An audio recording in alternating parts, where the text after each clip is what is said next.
Radio Health Space con Laia de la Cruz en Radio Salud.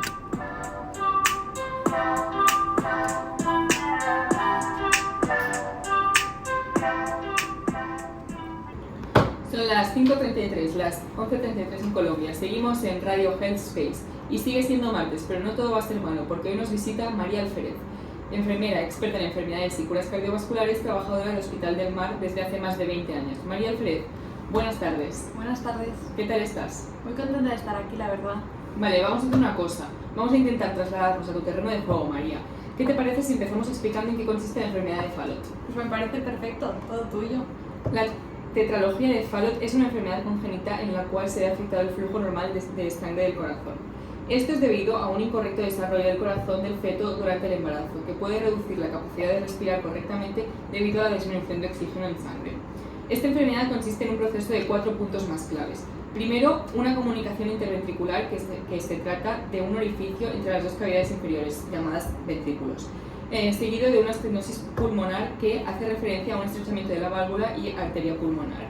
El desplazamiento de la arteria principal también es un gran punto y en esta se abre hacia la aorta, que es más grande de lo normal y se abre desde los dos ventrículos que hemos mencionado antes. Debido a esto, la válvula aórtica se sitúa por encima de la comunicación interventricular. Finalmente, también se da una hipertrofia ventricular que consiste en que la pared muscular del ventrículo derecho es más gruesa de lo normal. De verdad, qué lujo hacer entrevistas con gente como tú. Sabiendo tanta información, podrías prescindir hasta de mí en esta entrevista. Esto no es mérito mío, redacción está detrás de todo esto. Aún así, tenemos para ayudarte a Marmi Chavila, madre de Claudia, niña de 8 años, a la cual le diagnosticaron tetralogía de Fallot con tan solo unos días de vida. Buenas tardes, Mar. Buenas tardes. ¿Cómo te encuentras? Yo, la verdad, súper agradecida de poder vivir esta oportunidad y poder compartir esta tarde con vosotras. Aprovechando tu entrada, voy a molestarte un poco. ¿Cómo te sentiste cuando recibiste el diagnóstico de tu hija? Hombre, pues la verdad es que fue duro, sobre todo para mí, ya que en el momento que me dijeron que mi hija tenía esta enfermedad, lo primero que sentí fue miedo. Supongo que como cualquier padre. Nunca había oído sobre esta patología y supongo que por eso mi preocupación era mayor, ya que es algo nuevo y no conocido. Bueno, creo que todo lo desconocido nos provoca pavor. Tras el diagnóstico, como no quería que esa preocupación incrementase y además no poder cuidar de mi hija como que requería, quise buscar mucha información sobre esta enfermedad y cuidados que necesito. Vale, sobre estos tips que me hablas, ¿cuáles crees que son los más esenciales para convivir con esta enfermedad?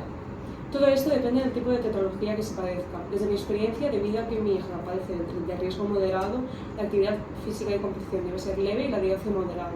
En el caso de otras tetralogías, la intensidad de la actividad física será proporcional al riesgo de sufrimiento cardíaco, es decir, cuanto menos sufrimiento, más posibilidad de actividad física podrá tener. En definitiva, sea el ejercicio que sea, y siempre que haya restricción por parte del personal sanitario, se tendrá que favorecer el componente dinámico, es decir, ejercicios que favorezcan el corazón. Todos los ejercicios que comporten intensidad y fuerza supondrán un problema para este.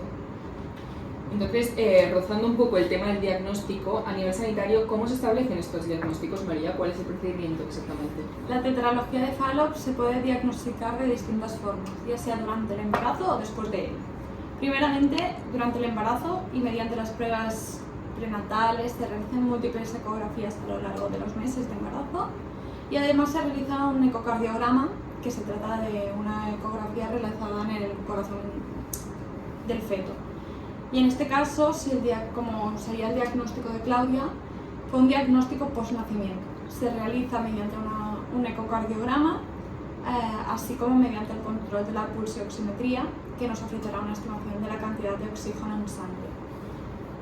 Es por ello que uno de los grandes identificativos que nos hacen cuestionarnos todo este tema es la manifestación de episodios cianóticos, en los que la piel toma una coloración azul. Y a nivel más fisiológico aparece un soplo cardíaco en el que se escuchan sibilancias fruto de que la sangre no fluye adecuadamente. Madre mía, cuánta información y qué técnico todo. Así pues, como veo que las dos tenéis un máster en este tema, ¿me podríais decir qué síntomas se manifiestan ante la presencia de esta patología? Bueno, si nos centramos más en nuestro caso, lo más llamativo era la coloración azul de la piel, además de que Claudia manifestaba un llanto muy extendido e incontrolado. Además, que enseguida nos comunicaron que había un soplo cardíaco.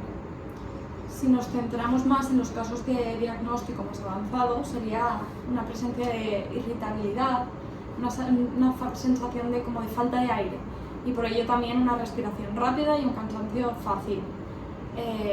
Además se da una acropaquia, que se trata de un redondeamiento de la punta de los dedos, y también se da con un aumento de peso muy paulatino y muy descendido.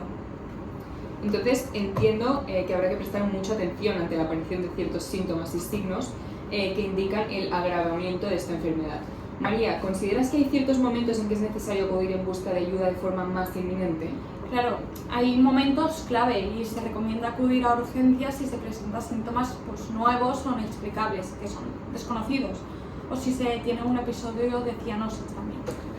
Ante un episodio así, se tendría que colocar al niño de lado o boca arriba, con las rodillas en el pecho. Acto seguido, buscar una atención médica de inmediato.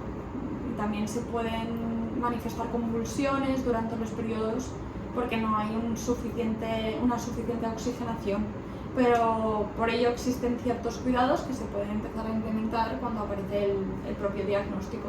Es verdad, tener un diagnóstico seguido de los cuidados ayuda mucho, a pesar de que el tratamiento va a ser siempre quirúrgico. Normalmente la cirugía correctora se suele realizar a partir de los 4 o 6 meses de vida. Es verdad que según las características de cada paciente pueden ser necesarias algunas medidas previas, como cirugía previa paliativa o un cateterismo intervencionista que mejore un poco su situación hasta que se pueda hacer la corrección definitiva. También pueden ser necesarios medicamentos para mejorar el funcionamiento del propio corazón. Es verdad que durante la cirugía los médicos ensanchan y se encargan de reemplazar la válvula pulmonar o bien agrandar la salida de esta misma arteria pulmonar. Además colocarán un parche sobre la comunicación interventricular para cerrar el orificio entre las dos cavidades inferiores del corazón. Estas medidas mejorarán mucho el flujo de sangre a los pulmones y al resto del cuerpo. Totalmente, lo más aliviador que nos dijeron era que la mayoría de los bebés tendrán vidas activas y saludables después de la operación, a pesar de que cuando sean adultos a veces pueden necesitar más cirugía o atención médica para otros posibles temas que puedan aparecer. Entonces, con toda la información que me acabáis de dar, entiendo pues que esta patología requiere un cierto control y seguimiento por la parte de un equipo de profesionales. ¿Quién se encarga exactamente de ello?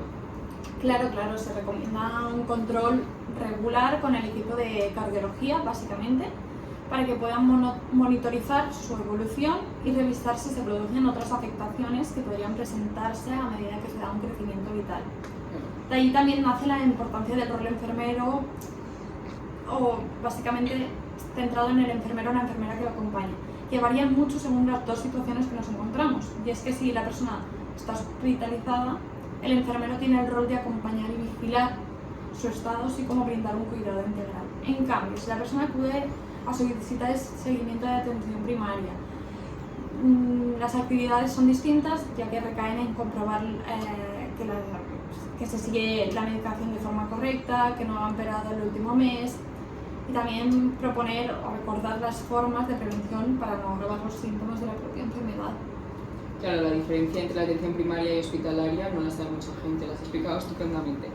Vamos, que como hemos podido observar, no tan solo se trata de una patología, sino que engloba mucho más, que hace mucho más difícil el proceso para el individuo que recibe el tratamiento.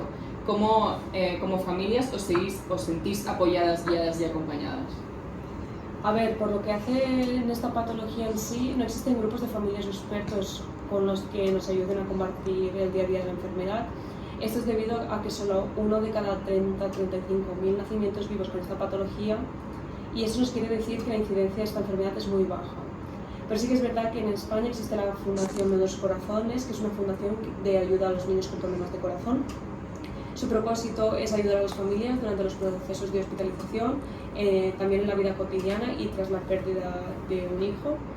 Y estos, así a grosso modo, proporcionan alojamiento cerca de los hospitales para las familias, así como apoyo psicológico y emocional, entre otras muchas cosas. La verdad es que la misión de esta fundación es increíble y de hecho de ahí nace nuestra relación. Y es que se trata de una fundación que también promueve la investigación mediante trabajos de investigación, estudiando el impacto de las cardiopatías en pacientes, también en familiares, Y también mediante la beca de Menudos Corazones se hacen proyectos que apoyan la investigación médica en cardiopatías. Qué interesante todo lo que nos habéis transmitido hoy, chicas. Muchas gracias por vuestra compañía, acompañamiento y divulgación. Ha sido un placer compartir esta tarde con vosotras en Radio Health Space. Nosotros encantados. Ha sido un placer. Hasta la próxima.